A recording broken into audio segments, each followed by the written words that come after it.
Hey guys, it's Dave and welcome to the Weird Kid Show. It's awesome having you here today. So, I think it's safe to say last week was supposed to be the conclusion for our friend Frankenstein here. I wasn't able to get as far along as I wanted to, and there's still quite a bit to get through yet. So, I think you guys might be getting bored with this. I don't know, so what I'm going to do is I'm going to work on this thing today. If there is anything left, maybe I'll do a quick little one next week to show you. I do want to get jumped on another project. Now this is an ongoing project. I think I might give it its own playlist, okay? The Frankenstein Display build. Because this is just part one of that build. And what I'm going to be doing, as I explained before, I'm going to be building an environment, basically a shadow box, big shadow box. Frankenstein's going to go inside, and then all throughout, I think I might do some, I might get some foam board and carve out some stone walls, maybe a castle window with some lightning outside, some shelves and stuff, maybe some lab equipment and mad scientist contraptions, a whole environment, a montage, a menagerie, I guess, of this Frankenstein build. And I'm really excited about it because it's something I've had in my mind for a while, and it might carry over to a two-part where I build two boxes, put hinges on it, and casters, wheels, so that it can be closed up, locked, and rolled around and then opened up. I'm trying to think of space-saving ways for Halloween where I could have a whole display but have it contained and mobile. So all I have to do is unlatch it, open it up, lights are already in there, maybe tweak a few things, and voila, we have our display. So that's kind of what I have in mind. That's kind of the direction I've been going. There may be a gap. Well, not that maybe. There will be a gap in between when this guy gets finished and when I get started on that. I have to gather materials and I have to do a little bit of planning. Not much, but a little bit. So anyways, what are we going to do today, guys? Well, first of all, thanks again for being here. And welcome to the Weird Kid Show. We're going to get into this thing, guys. Thanks for being here. Alright, guys, here's our Frankenstein. And as you can see, last week I made him this mantle. I put a little bit of color in the fur to kind of break it up. I added this, I cut it down here. I had to add a bit of material to the shirt to extend it. And then I punched holes and laced up the suede. And then we threw on this this resin crow skull. I guess it's a crow that was given to me by Keith from Cobwebs and Candlesticks, one of the brothers in the Trio of Terror. And that's it. That's as far as I got. So this week, what I want to do is, I'm thinking about cutting here on his shirt and splitting it open and doing some latex work, and then putting like a plate across where a plate was used to bolt his chest together. So maybe he's got a whole series of them down through his rib cage, but the stitching has popped on this one to reveal it underneath. Okay, I want to do that. We're going to do some wraps. Now, I was on the fence about what kind of wraps to do. I thought about, okay, well, I can do some more fur gauntlet style gloves and then, wrap suede leather rope around it, make it, like he's got some gauntlet style like fur, like I said, he's been out in the woods foraging and hunting for food. He's in the element, so he's been making his own clothing with the animal skins, and he could have just made some crude gloves to keep his hands warm. So I was thinking of that. But then Steve Catronio from Grimwood Hollow, a friend of mine and a good friend of the show, suggested canvas wraps. Okay, and he uses a lot of canvas wraps. He used one on his creature for his Halloween display.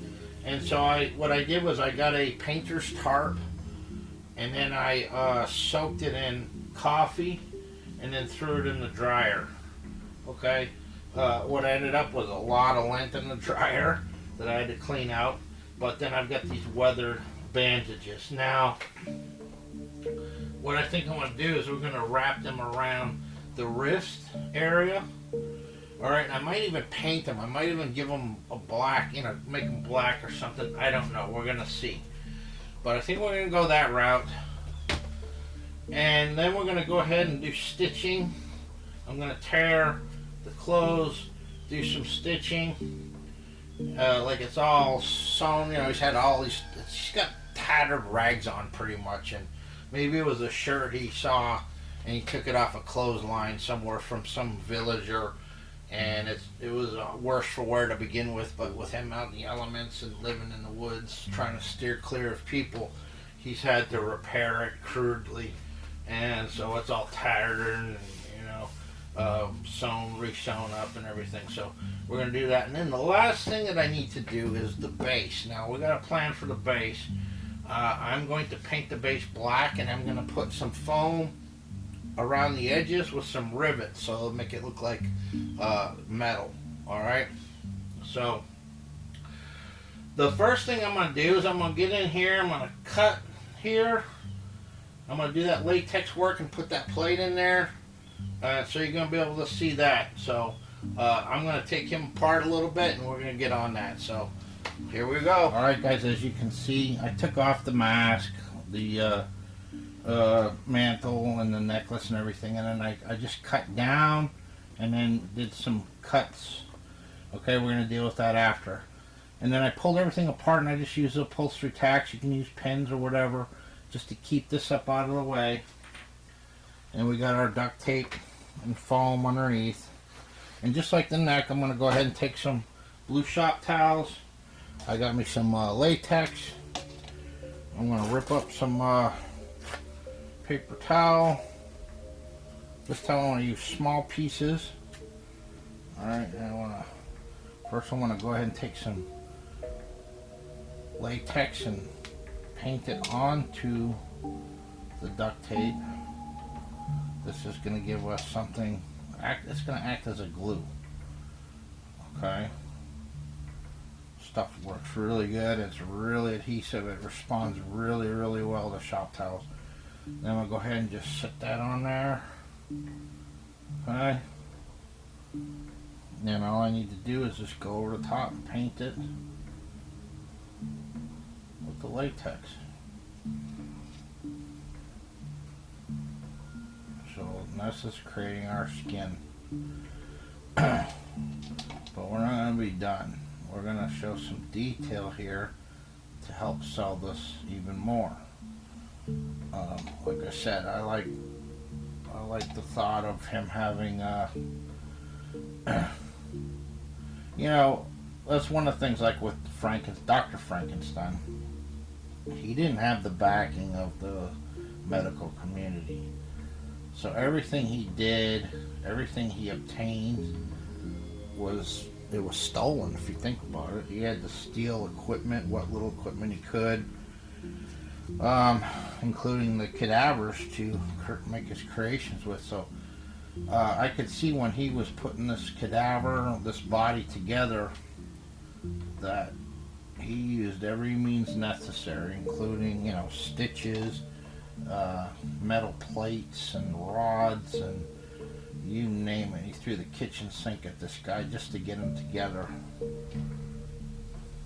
So anyways, I like the idea of him having, there's an incision down his entire chest, where they, maybe he replaced the heart or whatever. Maybe he had to reroute some plumbing inside. Who knows? But then instead of doing incisions, he used plates, you know, metal plates and rivets to hold it together. So we're going to see one of those at least. And I'm going to show you what I'm going to use for that. Right now I just want to get the skin on here.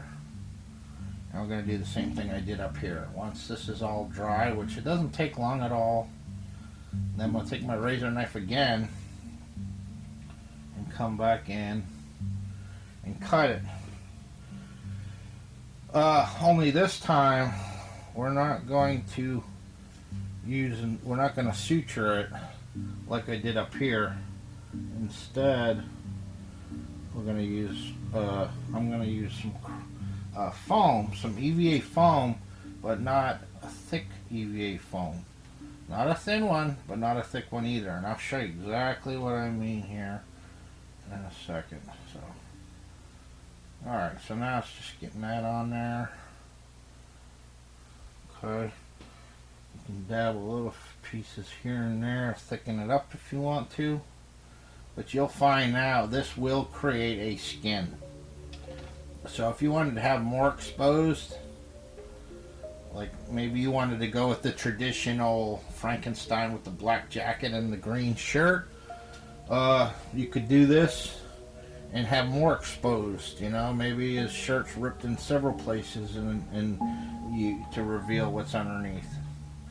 Or it could just be skin. It could be a tear and just the skin showing. It doesn't have to be sutured. That's the beauty part of this. And it helps to sell it because, you know, his whole body's covered, but now you got spots to where it's not covered and it's uniform to what's up here, which helps tie it in and sell it a little bit more. So I think I'm good with that. I'm going to let that dry, and then we're going to move on to cutting it and then putting this plate in there. So, all right, guys. So I jumped ahead. Okay. So basically what I did was, you know, I cut this down. I pulled it over and pinned it in place, and then you saw me do the shop towel and latex. And then while that was drying, I didn't want to just sit and do nothing. So I came over here and I did the wraps, canvas wraps on the arms. And what I did was I spray painted them black, and then I dry brushed like a charcoal gray just to weather it and bring it. And then I went ahead and I did some same thing. I took some black and then mixed a tiny bit of white in there, and I dry brushed the shirt to give it some weathering and aging. And then I already cut some little slits here and there in the sleeves. So I'm going to go back and I'm going to go ahead and then I will stitch those up. So then when I got that done, I came back over here and I did a base coat with some burnt umber for like an earthy tone as a base, then a darker green, and then this light green. And you can see it's unfinished around the edges, but it doesn't matter because the material is going to be pulled over. Now, for the plates, okay, I got to be careful because my daughter Haley discovered these when I bought them. I bought these, they came in a bag at Target. When you first walk into Target stores, they always have like those dollar bins when you walk in. This was in those dollar bins. And it was a bag of these EVA foam connecting.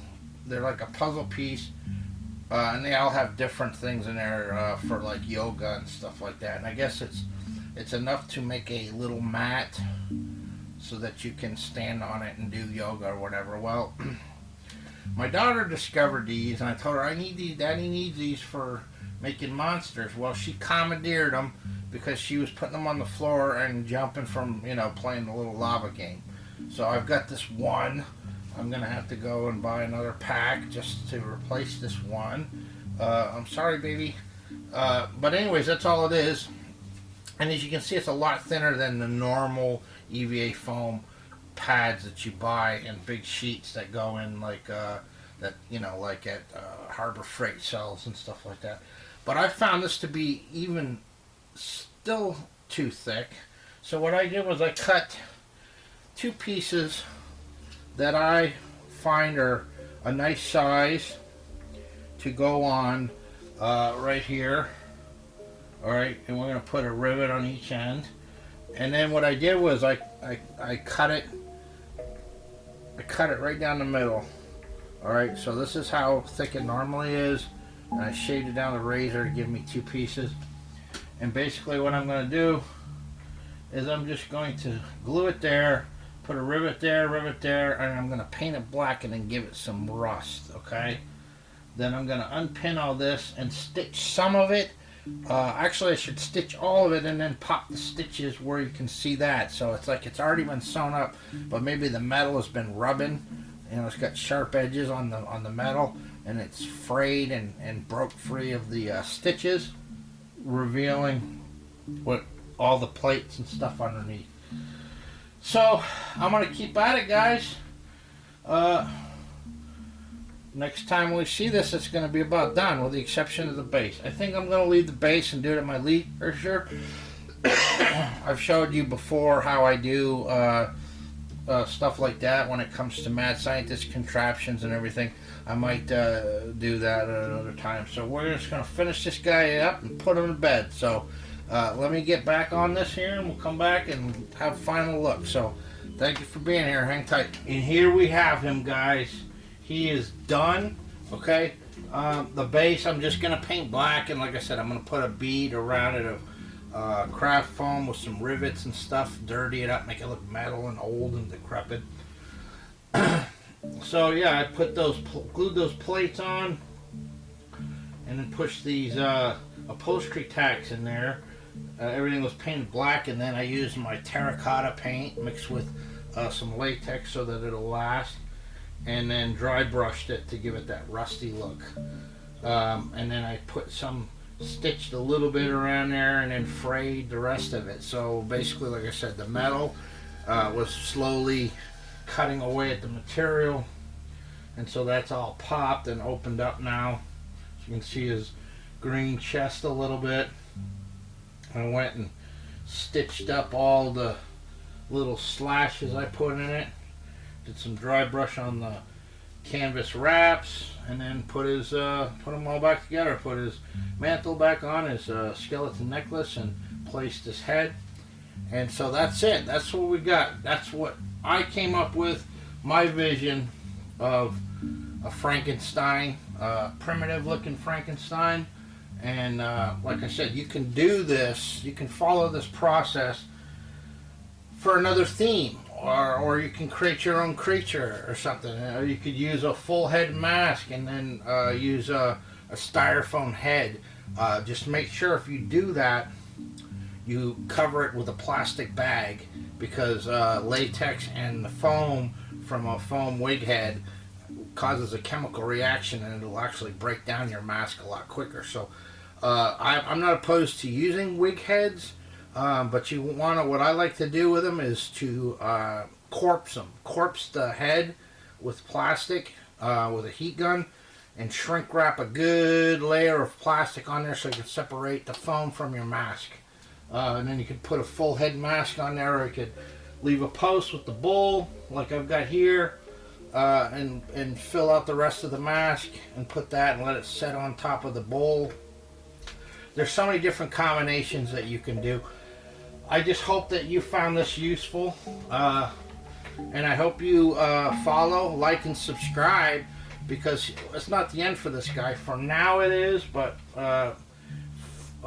long term he's going to be part of a larger display, like I explained in the beginning. So anyways, guys, please, if you haven't done so, go check out my brothers, Keith from Cobwebs and Candlesticks and Vic Springsteen from Monster Misfits. Together we're building stuff all the time.